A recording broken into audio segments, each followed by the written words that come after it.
Hey, this is Alan Yip, founder of MindEdge and the author of the best-selling book, FUNtastic Parenting. Today, very exciting because this is a module 4 in our mini-series on building positive self-esteem in your child. Today, I'm going to share with you some profound research findings from Dr. Stanley Cooper-Smith from Stanford University. I think these findings will serve you well. That is, what kind of family conditions do you have at home? And what kinds of family conditions will help you develop positive self-esteem in your children? The first one, are you ready? What kind of love? Yes, fill in the blank. What kind of love? Unconditional love. Yes, you guessed it right. Unconditional love is everything. It's everything.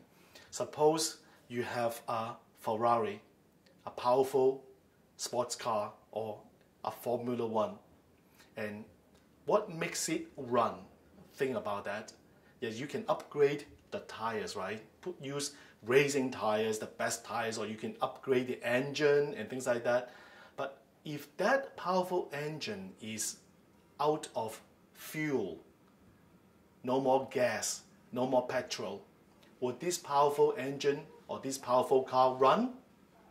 No, it won't. And it's the same thing with your children. Because if they don't feel loved, now this is a very important question, okay? I know you love your children, parents, and thank you for tuning in and watching this video. I know you love them. I know you want the best for them. The question is, do they feel loved? When they're around you, do they feel accepted? Totally. Unconditional love, you've heard it before, and maybe it has been exaggerated and things like that, but I want to get down to the science, okay, so that you understand what it means and how you can help your children move to another level of achievement and fulfillment. Because unconditional love is the supreme form of love and acceptance. That means you accept your child for who they are, not for what they do. No matter how poorly they perform in school, you still love them. Suppose your teenage daughter becomes pregnant. Will you still love her? Suppose your teenage boy were put behind bars. Would you still love him? So that's very important to understand, because for children, they need this assurance. If they don't have that sense of assurance or safety or love, then it's very hard for them to fight the battles. That is the academic pressure, the exams, the peer pressure, and these days from all over the world, the advertisements for a perfect body and things like that. They need to know that when they go home, they have the safety, they have the assurance from you. That's unconditional love, very important. How do you do that? Well, a few things for you to convey your love to them. First, eye contact. That's right. When you're talking with them, do you maintain your eye contact? Loving, warm eye contact with them, and this is very important. Teach your children to maintain eye contact with other people as well, and because when they do that, they become likable, okay? Research has proven that children who maintain eye contact have an advantage in school. Teachers like them more. That's a big thing, okay? Because when teachers like them more, teachers have positive expectations of them. So very important, because you model, again, yourself first, and then your children learn from you. Second, well, what do you need to do in order to increase your face value? That's right. Smile. So go ahead. Think of something that makes you happy right now. Smile. When you talk to them, if you look like a horse, right? With a long face, come on. Are you still conveying love or acceptance or approval? I don't think so, right? So when you smile in a sincere and genuine way, they feel good. When they feel good, they open themselves up to you. Now you look at teenagers these days, okay? If you have a teenage child, you know your situation, okay? You know what is best for you. But normally teenagers these days don't share openly with their parents anymore. Teenagers don't really share their innermost secrets or fears or self-doubts and what's happening in the relationship with their parents in an intimate manner. Instead, some teens even share with strangers or the chat room. So if your teen is sharing the secrets with someone on the outside, why don't they share with you? Why do you think your teen is hiding in his room or her room? Doing what? Talking to whom? Playing video games like there's no tomorrow, right? So what I'm saying is, in this high-tech world, problem, because we don't have high touch. You've got to have the high touch of eye contact, smile, and then appropriate physical touch as well. Very important. A lot of parents think, oh, my teen is so big already, so tall. And then what parents do is they over-communicate with kids, the younger children. They under-communicate with teens. Big mistake. Teenagers are just kids. Based on our gender science know-how, 25 years of gender science validated across 30 cultures. I mean, Minech has a partnership with Gurien Institute in America. If you look at a male brain, the male brain doesn't mature until what age?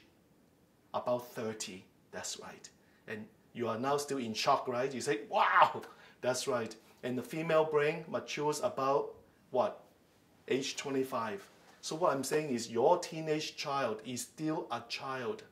And what they need is your understanding, your love, your approval. When you use physical touch, appropriate physical touch, for example, give them a pat on the shoulder or squeeze the arm, hey, you can do it. They feel good. That means there's connection, right? Or when you just put your arm around the shoulder, they feel good. That's the point. Or give them a big hug if your culture allows and things like that, right? So do that. Now, research finding from Dr. Stanley Cooper Smith concludes that children who grow up on the rainbow of unconditional love, grow up to be successful and happy at the same time. So very important. Second family condition is setting clear and fair rules. That's right.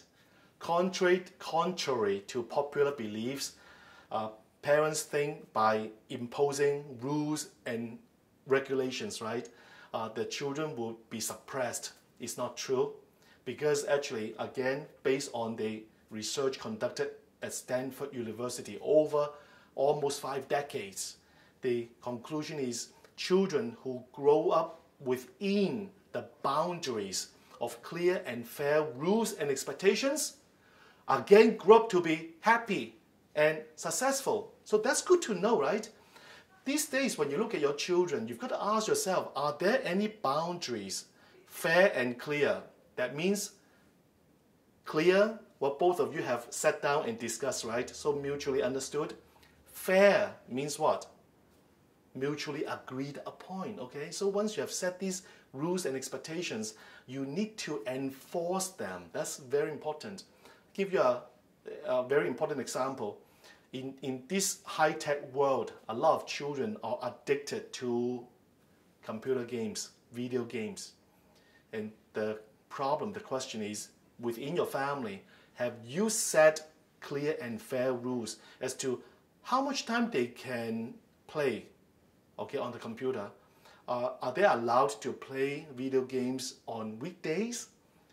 And here at Minech, we encourage parents to allow the children to play only on the weekend, okay? So during the week, I like for our students and for your children as well to focus on the learning, to focus on the studies. So they don't mentally get distracted. They don't get distracted mentally, or they don't get derailed, okay, physically from their studies, from the important tasks at hand, okay? So very important. Lastly, that is to show your children respect. How do you do that? The best way is to listen to them without interruptions. That's right. And we know from research that when you listen to another person, with full attention, with total presence, actually the other person would have an increase in the self-esteem. Actually, the other person will experience an increase in their self-esteem. Now, that is very important, okay? And at the same time, when you show respect to your children, I think being in the present is very important. I think being in the present is very important. That is, when you're with them, ignore everything else happening in the surrounding or even in the world. Talk with them and stop everything you're doing and just pay attention to what they have to share with you.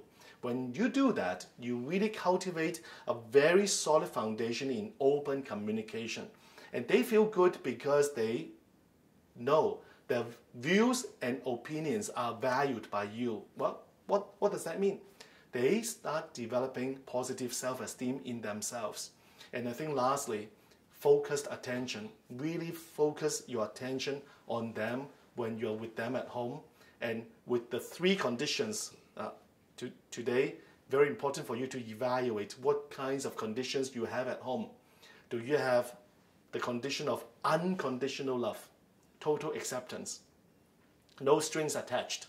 Number 2, clear and fair rules and expectations. By the way, when you're with teenagers, don't call them rules, okay? Don't say, okay, let's set some rules. Because teens look at them and say, cool, rules are meant to be broken.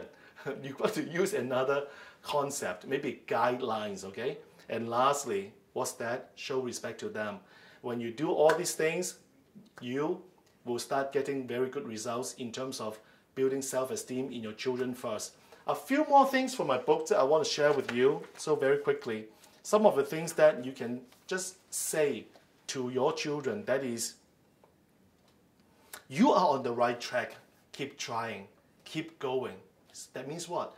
They feel good because they say, oh, at least I'm doing something right. Or you must have practiced. Then they know, hey, Daddy, thank you. Mommy, thank you. You notice my hard work. You notice my efforts. Or, what a fantastic idea you have. You got it. Well, keep trying. Hang in there. Don't give up. I'm proud of you. I'm proud of you. You will be a big success. And that's what my mother told me, even when I was failing school before, okay? And I'm where I'm today, and I have a long way to go. It's because of my mother's unconditional love for me, her total acceptance of me. And if you have not heard about my story, I used to fail and struggle in school. And today, this is very dear to my heart, because when you really show unconditional love for your children, as my mother has done so for me, as my mother has shown it to me, I started excelling in school. I eventually even became the top student in my American university. I graduated in 3 years with 3 majors. And I want you to understand something. When you have these 3 conditions, you now open up a new world of possibilities, magic, wonder for your children. And with that, I wish you well, and go ahead and really apply all these very important findings and get the results that you want. If you have enjoyed our video sharing today, could you please share this video with other people you care about, your friends, your family members, and your colleagues, and be sure to join our list, and I look forward to working with you again.